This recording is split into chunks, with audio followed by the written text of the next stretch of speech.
Okay, so I understand that your coach went through the DIY on creating rubrics already with you that was found in the eStudios. Yes. Did you find it useful? Uh, I think I would have found it more useful if I would have got this when I actually went to the rubric workshop, Okay. but I didn't get it during the rubric workshop. But it's kind of like trying to go back and tweak it once I saw this. But Okay. yes, it was definitely helpful.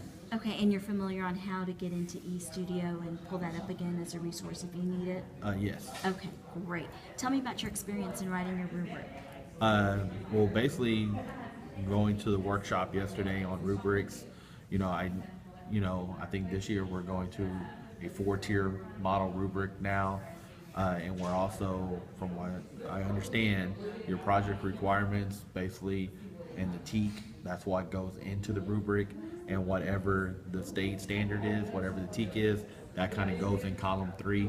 That's what you're wanting the kids to meet, right? And then from the workshop, she basically said from there, either scaffold up the verb or scaffold down the verb uh, in your rubric.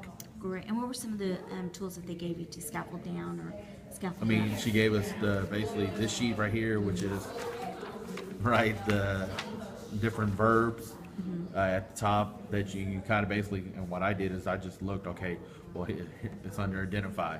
So if I want to go up to level 4, they're gonna have to do something in one of these two columns. Scaffolding down, they're gonna have to do something in one of these two columns. Great. That's a good resource for you to use. Another And then resource. the Bloom's Will. Okay, perfect. So you have two good resources here that you can use. Another resource that you can always use as well is the TEACS alignment. So maybe you can look at the upper grade TEACS and see what's expected in the future for your exceeds expectation, or when you need to lower the expectations. Maybe you can, and I know the content is different, but geography is the same. Yeah, You can- I know just knowing my content, the only TEACs that are aligned, right, in social studies is your geography TEACs, Yeah. and there's like 4 of them. 4 of them. The other ones, But you are can not look, the same you content. can also look at the verbs Yeah. that they use in those, and maybe that can help you in creating your rubric as well. Okay, so let's see what your rubric. So your meta expectation is the digital educator resource will identify reasons for European exploration and colonization in North America during the 17th century. So your verb is what? Identify. Identify.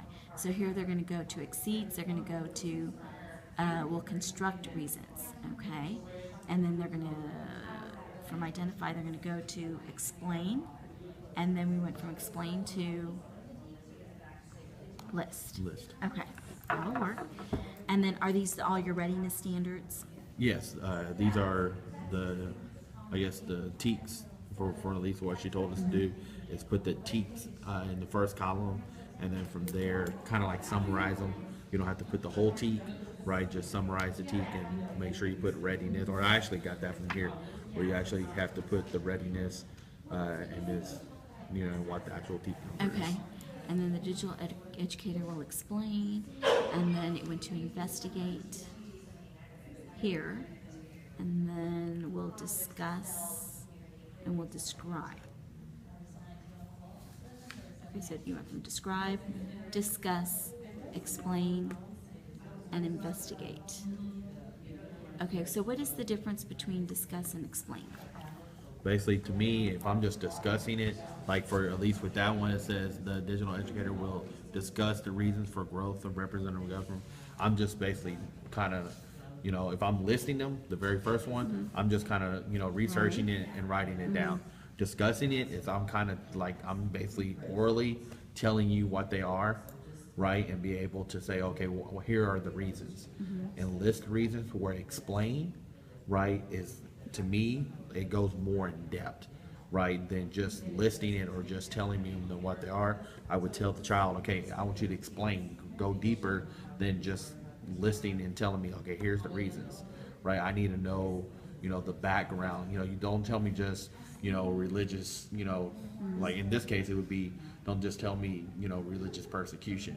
I want to know who was persecuting them, right? What country did they come from?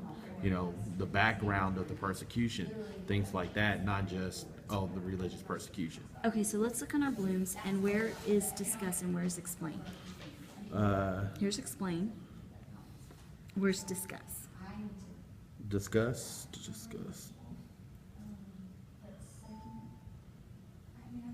Same area. Right. I'm just saying I went and So if that's from my one of my other I coaches told me that the blooms verb don't always match what the rigor is. the rigor is. That's why, like, you know, and honestly, I'll be honest, I got confused because if you look at this, well, identify is under analyze here, but identify is under the first column here. So this and this don't match up. So I honestly didn't know which one to use because if here, you know, I'm saying as a teacher, the first level is identify. Well, identify, right, that means that would already be the lowest level. And I know as a teacher that they're gonna have to do more than just list them on a test. Okay. See, my concern is just as an 8th grade student, how is that going to be clarified between discuss and explain? When they read the rubric, is that going to be clear to the? Oh, honestly, I don't think it will be. Okay. I think that's probably going to need to be a need to know. They're probably going to say, well, Mr. Kane, you know, what's the difference between me being able to discuss it and explain it? That's why I was trying to, you know, me just knowing 8th grade students. I think half of these verbs they're not going to know. They're not going to know what analyze is. They're not going to know what describe is. What if they put? What if we add to the rubric, like we'll discuss with group members, or we'll explain to the teacher? As I mentioned, it's in the task at hand and how the verb is used. But I think in this case, those verbs are too similar and it might confuse the students. The discuss and So, explain? Yeah, I think All right. different charts are So we going to need have. a new word for discuss. We need a new word for discuss. So let's look at what we may able to do. What about,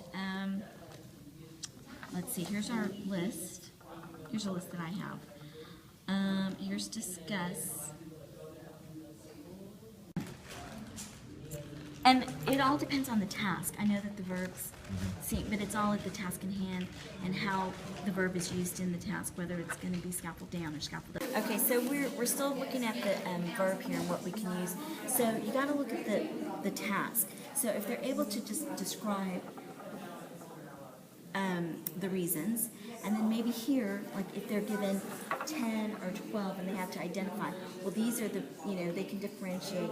These are the reasons for the growth of representative governments and institutions. You know what I mean? And so they're having to know this isn't, this is. That's higher than just being able to list. And then they're going to go above that. Now we're going to have a discussion about I have that background knowledge and now I can explain it. So you got to really look at the whole task. And I know these verbs are confusing, but when you look at it like that, do you see how the rigor is increasing that way between those? Okay, how do you feel about that? I feel very confused. You feel very confused? Yes, because they don't, to me, it doesn't match up. Because on this one, even though we put identify here, but see how like here we had explain, right? Here we had identify, right? Here we have identify, here we have explains.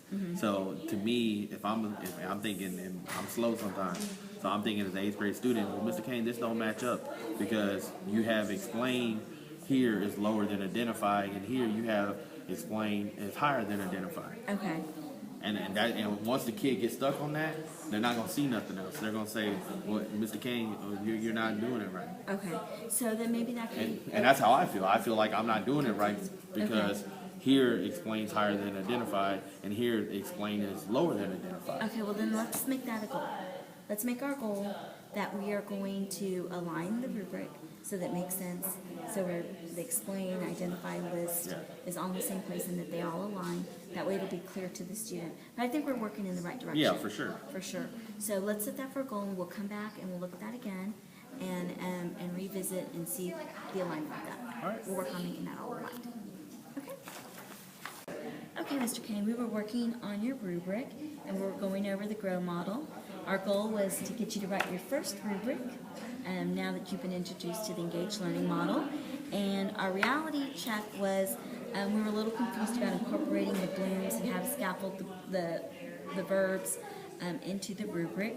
Some of the options that we had talked about were using the blooms to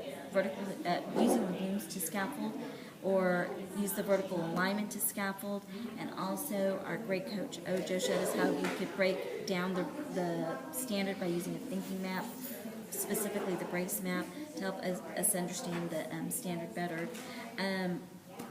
Our will statement was you wanted to rewrite your rubric to align all the verbs on the rubric, and evidence will be that your rubric will be complete with alignment with all the standards. And I'm looking at your rubric. We've already walked through that, and that's fantastic. Were you happy with the results? Yeah, I think I was concentrating too much on changing the verb and not changing the content in essence. You know, it's more important to change the content than it is sometimes to change just the verb. And I think the brace map really helped Yeah. us to do that. Okay, so I think we're doing good. We have our rubric. I believe you're on your to-do list. Your next step is going to be to write your challenge brief. So let me go ahead and show you to go into eStudios.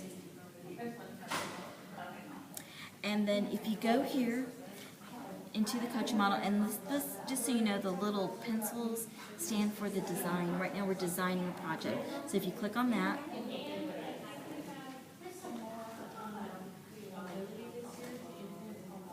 there we go. And here's the protocols for the design model. The challenge brief is actually going to be in the challenge protocol. So if you click on that, and then here is a document that you can open up to help guide you and kind of be a blueprint for you when you're writing your challenge brief. Great. Okay? I appreciate it. Is there any questions that you have? Not yet. Okay, thank you. Thank you very much.